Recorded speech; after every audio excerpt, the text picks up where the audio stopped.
thermal unit per hour. ஒரு மணித்தியாலத்தில் உள்ள British thermal unit.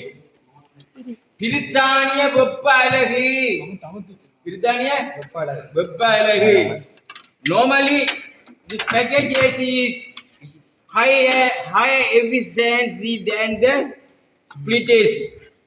Split AC, normally there is an indoor and the outdoor. When you compare to the AC, there is the BTU. BTU means British Thermal Unit per hour. அதாவது குளிர கொடுக்கிற திறன் British thermal. அதுதான் பார்த்தாங்க 9000 BTU 12000 BTU 14000 BTU 36000 BTU என்று சொல்லி எடுத்தோம். எத்தனை BTU எடுத்தோம்? அப்படி பார்க்க கூட இந்த பேக்கேஜ் ஏசி அப்படி பார்க்க கூட இந்த பேக்கேஜ் ஏசி இந்த பேக்கேஜ் ஏசியை பார்த்தீங்கன்னு சொன்னா இது வந்து 5 முதல் 20 டன் வரை இதுல 20 அதாவது எஃபிஷியன்சி இருக்கு. 5 தொடக்கம் 20 டன். ஆனா உங்களுக்கு தெரியும் 12000 BTU ஒரு டன். 12000 BTU ton. இப்ப அங்கே தொண்ணூறு எவ்வளவு 50 50 52 10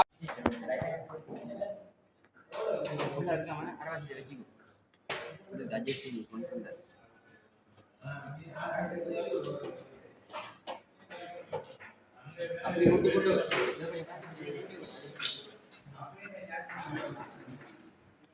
எங்க இது ரெக்கார்டிங் இருக்குல்லையா?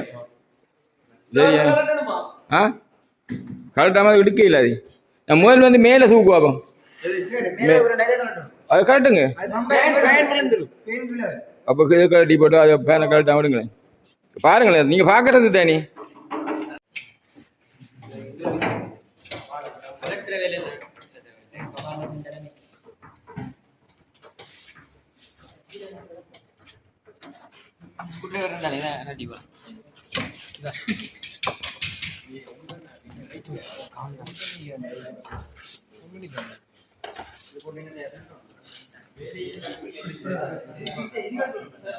அதே போன்று எவாபரேட்டர் கோயில் இருக்குது, ஃபேன் பெல்ட் இருக்குது, ஃபேன் மோட் இருக்குது, மற்றது தெர்மோஸ்டாட்டிக் எக்ஸ்பான்ஷன் வால்வ் இருக்குது.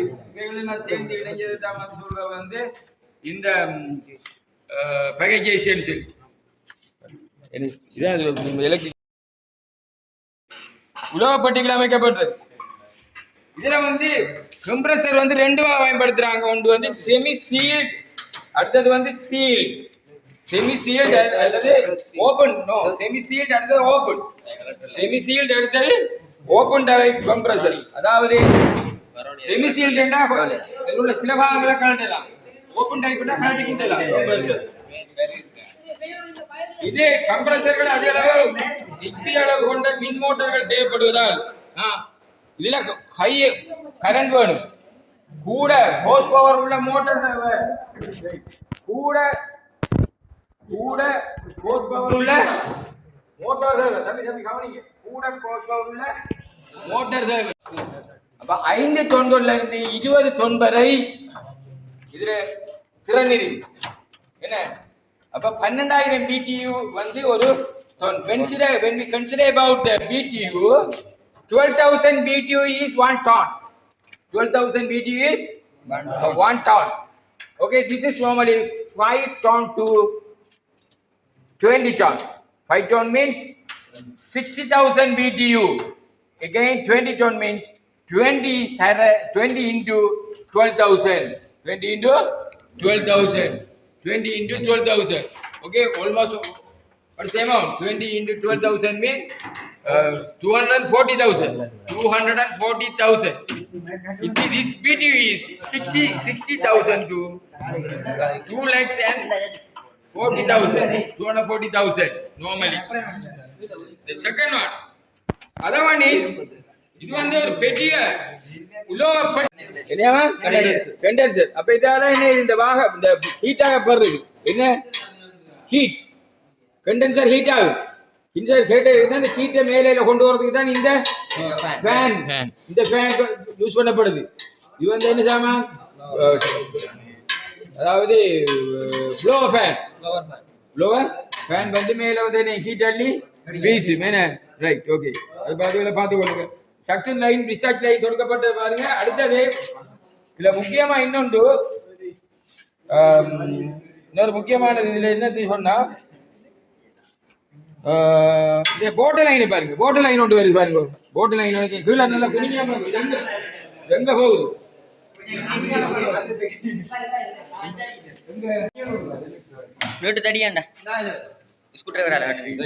எங்க பாத்தீங்கன்னா எத்தனை கம்ப்ரஸர் இருக்கு உள்ளுக்கு?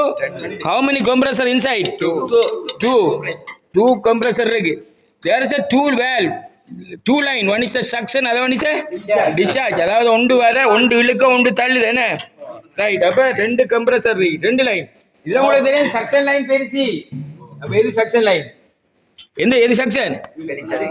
இது சக்ஷன், இது டிஸ்சார்ஜ். இது சக்ஷன், இது டிஸ்சார்ஜ். இது சக்ஷன், இது மற்றதுலயும் இது வந்து சக்ஷன் லைன், இது வந்து டிஸ்சார்ஜ் லைன். இப்ப ரெண்டே எடுத்து பாருங்க எப்படி இணைக்கப்பட்டிருக்கின்றது பாருங்க. இந்த சக்ஷன் லைன் ரெண்டு இணைக்கப்பட்டிருக்குது. இந்த சக்ஷன் லைன் எங்க போகுது, டிஸ்சார்ஜ் லைன் எங்க போகுது உங்களுக்கு தெரியும். ஒரு ரீஃப்ரிஜரேஷன் சைக்கிள்ல சக்ஷன் லைன் எங்க போகும், டிஸ்சார்ஜ் லைன் எங்க போகும் அதை கவனிக்குது.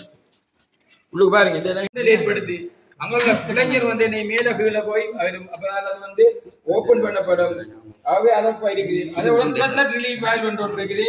அதாவது பெரிய அளவிலான ஏர் கண்டிஷன்ல ரீஃப்ரிஜரேட் சாதனங்கள் இது போன்ற வால்வ் பொருத்தப்பட்டிருக்கும். இது வந்து சிஸ்டத்தின் பாதுகாப்பு, it's a safety device, safety டிவைஸாக பயன்படுத்தப்படுது. அதே போன்று பேக்கேஜ் ஏசியில் ஒரு கூலிங் டேங்க் ஒன்று இருக்கும். இந்த பேக்கேஜ் ஏசியில கம்ப்ரஸர் இயங்க ஆரம்பித்ததுடன் ரீஃப்ரிஜரேட் வாயுவானது டிஸ்சார்ஜ் பழுப்பு வழியாக கண்டென்சரின் செல்லுக்குள்ள போகுது. வாயு தொடர்ந்து வளர்த்தப்படுவதால் அது வெப்பம் அடைகிறது. அதே நேரத்தில் சிபிஎம் என்ற மோட்டார் இயங்குவதால் வாட்டர் டேங்கில் இருந்து வரக்கூடிய தண்ணீரானது டியூபின் மூலமாக கண்டென்சருக்குள்ள செல்லும். மீண்டும் டேங்கிற்கு செல்லும். அதாவது ஒரு ரொட்டேஷனாக நடக்குது. சர்க்குலேஷனாக நடக்கிறது.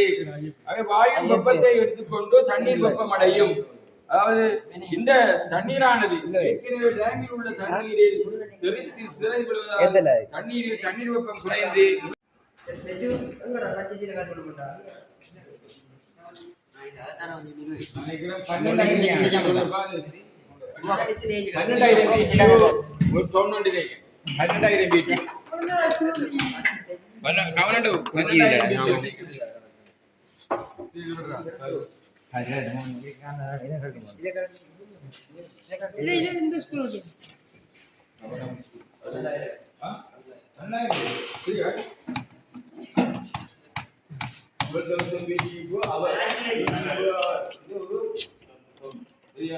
படம் எடுத்து கொண்டியா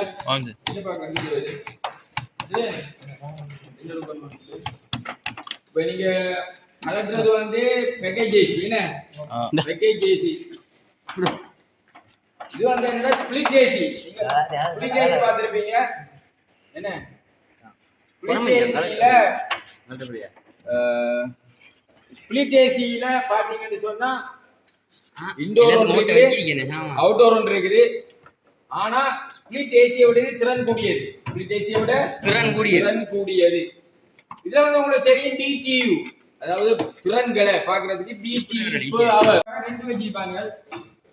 இரண்டு வகையான டிரைவர் ஸ்ட்ரெயினர்கள் இருக்கு. அதே போல பேக்கேஜ் ஏசியில சோலனாய்ட் வால்வ் இருக்கு. என்ன இருக்கு? சோலனாய்ட் வால்வ். வாயு திரவத்தை எவப்பரேட்டருக்கு அனுப்பவும் நிறுத்தவும் சோலனாய்ட் வால்வ் பயன்படுத்தப்படுகிறது. What is the function of the solenoid valve? It is the solenoid valve is function to on off. It's like a on off switch. அப்ப இந்த வால்வ் என்னன்னா மின்சாரத்தால் இயங்கக்கூடியது. The solenoid valve is functioning by current. This valve switch the valve switch on side அதாவது கம்பி சூழ்நிலைக்குள்ளான மின்சாரம் போகும். இந்த solenoid கம்பி சூழ்நிலைக்குள்ளான மின்சாரம் போகும். அப்போது அந்த கோயில் என்ன பண்ணி சொன்னா காந்த வாயு காந்த தன்மை உடையதாக மாறும். காந்த தன்மை உடையதாக மாறினோட ஒரு பிளஞ்சர் ஒன்று அந்த பிளஞ்சரை மேல் நோக்கி கீழே இழுக்கும். ஆகவே வாயு திரவம்